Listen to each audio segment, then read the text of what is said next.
Hello students, स्वागत है आप सभी का एक बार फिर से हमारे इस ऑफिशियल यूट्यूब चैनल में जिसका नाम है एसोल सॉल्यूशन। मैं चंदन कुमार हाजिर हूँ आप सभी के सामने अपनी एक और नई वीडियो के साथ। तो गाइस, आज की इस नई वीडियो में हम बात करेंगे उन सभी स्टूडेंट्स के लिए जो बीए प्रोग्राम कोर्स के स्टूडेंट्स हैं, चाहे वो एसओएल के स्टूडेंट्स हैं, एनसी वेब के स्टूडेंट्स हैं, या फिर वे सभी दिल्ली यूनिवर्सिटी के स्टूडेंट्स हैं। उन सभी के पास में पॉलिटिकल साइंस का सब्जेक्ट है और वो conflict and resolution peace building का सब्जेक्ट फोर्थ सेमेस्टर में पढ़ रहे हैं। तो आज की नई वीडियो उन सभी स्टूडेंट्स के लिए इम्पॉर्टेंट रहने वाली है। ये वीडियो हम क्वेश्चन पेपर को डिस्कस करेंगे और साथ ही साथ में इस वीडियो को देखने के बाद में आप सभी को ये पता चलेगा कि कैसे क्वेश्चन आते हैं, कैसा पेपर आता है और किस तरीके के आंसर हमको लिखने हैं। तो यहाँ पर 3 घंटे का पेपर आएगा आप सभी के लिए और सबसे टॉप पे यहाँ पर आप सभी को अपना रोल नंबर लिखना है सबसे पहले। इसके बाद में क्वेश्चन कितने करने हैं ये इंस्ट्रक्शंस में आपको लिए लिखा जाएगा और सभी क्वेश्चन के नंबर सेम है। इसमें आप या तो इंग्लिश भाषा का या फिर हिंदी भाषा का किसी एक भाषा का आप उपयोग करेंगे, सेम लैंग्वेज का। तो यहाँ पर पेपर में, इस वाले पेपर में देखो कि थोड़ी सी क्या है कि प्रॉब्लम ये आई है कि 10वां क्वेश्चन जो है वो पहले ही प्रिंट हो गया है, क्योंकि स्पेस नीचे छूटा हुआ था तो यहाँ पर पहले प्रिंट होकर आया हुआ है। क्वेश्चन नंबर 10 शॉर्ट नोट का जो है वो इन्होंने पहले दिया है। यहाँ पर क्या करना है, जैसे संरचनात्मक हिंसा, ये इंपॉर्टेंट टॉपिक है। अगर आप लोगों को याद हो, लास्ट वीडियो जो हमने डिस्कस करी थी उसमें भी क्या था, ये क्वेश्चन था। लास्ट वीडियो में भी ये क्वेश्चन था। तो संरचनात्मक हिंसा क्या होती है आपको इसको एक्सप्लेन करना है। आप अगर आप राष्ट्रवाद को पढ़ते हो, अगर आप राष्ट्रवाद को पढ़ते हो तो आप संरचनात्मक हिंसा जरूर पढ़ते हो।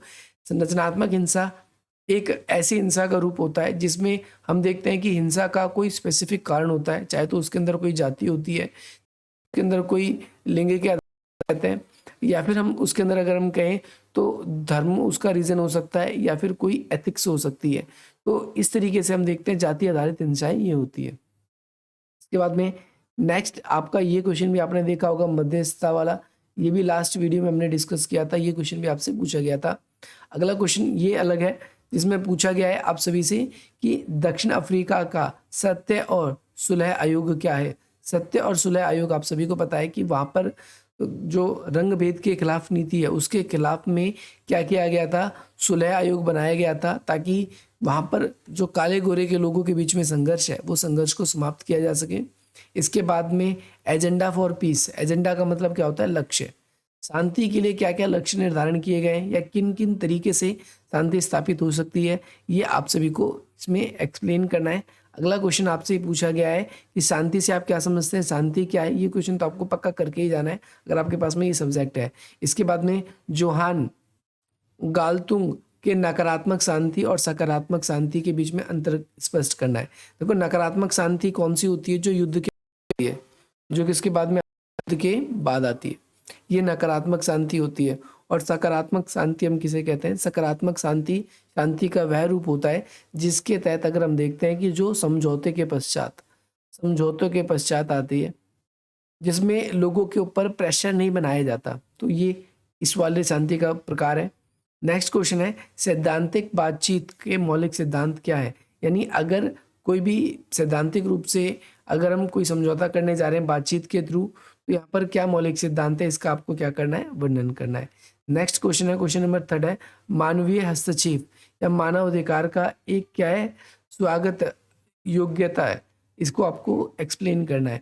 यानी मानव का जो इंटरफेरेंस है वो, जैसे फॉर एग्जांपल ह्यूमन एक सामाजिक प्राणी होता है, तो कई बार हम देखते हैं कि कई बार कोई चीज़ हमारी सोसाइटी में गलत होता है तो उसके अंदर इंटरफेरेंस करता है, क्योंकि समाज से जुड़े हुए हर एक व्यक्ति हैं और समाज के अंदर ही जब कुछ गलत होता है तो उसका असर केवल उस जगह तक नहीं, सोसाइटी के और लोगों की मानसिकता पर और चीज़ों पे पड़ता है।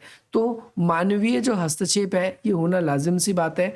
और मानव अधिकार का एक क्या है, स्वागत योग्य विस्तार है। यानी मानव अधिकार, आप अपने अधिकारों का अगर समाज सोसाइटी में अगर आप कुछ गलत होते हुए देखते हो और उसके खिलाफ अगर आप आवाज़ उठाते हो, तो ये भी क्या है, मानव अधिकारों की ही आप रक्षा कर रहे हो। तो इस बयान की जांच करनी, इसके बारे में आपको एक्सप्लेन करना है। देखो, पेपर में कुछ क्वेश्चन ऐसे भी आते हैं जो मुश्किल आते हैं और कुछ क्वेश्चन ऐसे आते हैं जो ईजी आते हैं। जैसे फॉर एग्जाम्पल यहाँ पर बात करें, 4 क्वेश्चन करना था तो आप शॉर्ट नोट में से 2 क्वेश्चन अटेंड कर सकते थे। एक क्वेश्चन यहाँ से हो गया, एक क्वेश्चन आप चाहते तो ये शांति वाला कर सकते थे।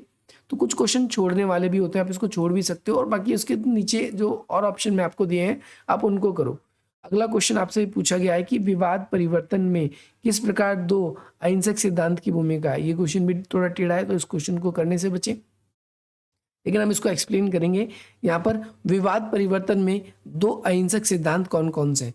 तो विवाद में अगर हमें विवाद कोई भी किसी भी मुद्दे को लेकर डिस्प्यूट है, तो उस विवाद को क्या करने में, सुलझाने में, अगर हम देखें तो विवादों को सुलझाने में काफ़ी हद तक किसकी भूमिका होती है, हमारे समाज के लोगों की भूमिका होती है। इसकी लोगों की भूमिका और लोगों की भूमिका के अलावा इसके अंदर अगर आप देखोगे तो और भी इसके अंदर बहुत सारे विवाद के पॉइंट्स आ सकते हैं। इसके अलावा विवाद समाधिकरण यानी कन्फ्लिक्ट जो है उसको रिजॉल्व, शांति निर्माण के लिए संयुक्त राष्ट्र संघ की क्या भूमिका है। इंपॉर्टेंट क्वेश्चन है, पेपर में बार बार रिपीट होता है, ये क्वेश्चन भी करके जाना है और ये क्वेश्चन आपको कर सकते हो आप, मैंने पहले की वीडियोज़ में भी डिस्कस कर रखा है।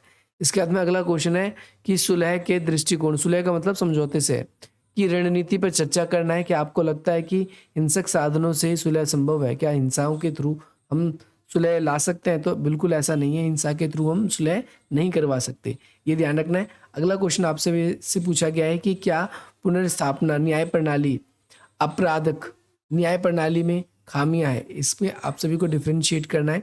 इसके बाद में नेक्स्ट क्वेश्चन है, अंतर्विश्वासीय चर्चा विभिन्न समाजों में विवाद का एक मुख्य कारण बनती है। अंतर समाजीय जो मुद्दा है ये विवाद का मुख्य क्या बनती है, कारण बनती है। दक्षिण एशिया से उदाहरण लेते हुए लिंग और शांति निर्माण के संबंध में विश्लेषण करना है। तो यहाँ पर आपका जो रंग भेद की नीति है इसके बारे में ही आप सभी को यहाँ पर बताना है। रंग भेद की नीति के बारे में ही आपको अच्छे तरीके से पढ़ के जाना है। एक क्वेश्चन यहाँ से भी आपके पेपर में बनता है। तो ये कुछ क्वेश्चन पेपर थे आप सभी के, क्योंकि ये पेपर थोड़ा टेढ़ा भी आता है, तो आपको ध्यान रखना है क्या किस तरीके से क्वेश्चन आ रहा है, तो आपको ये टॉपिक करके जाना है। और बाकी एक बारी मैं आप लोगों के लिए सेपरेटली पूरे सिलेबस वाली वीडियो कौन कौन से इंपॉर्टेंट टॉपिक है जो पढ़ना ही पढ़ना है वो आपको ज़रूर करना है। बाकी मिलते हैं आप सभी से अपनी अगली वीडियो में। जय हिंद, जय भारत।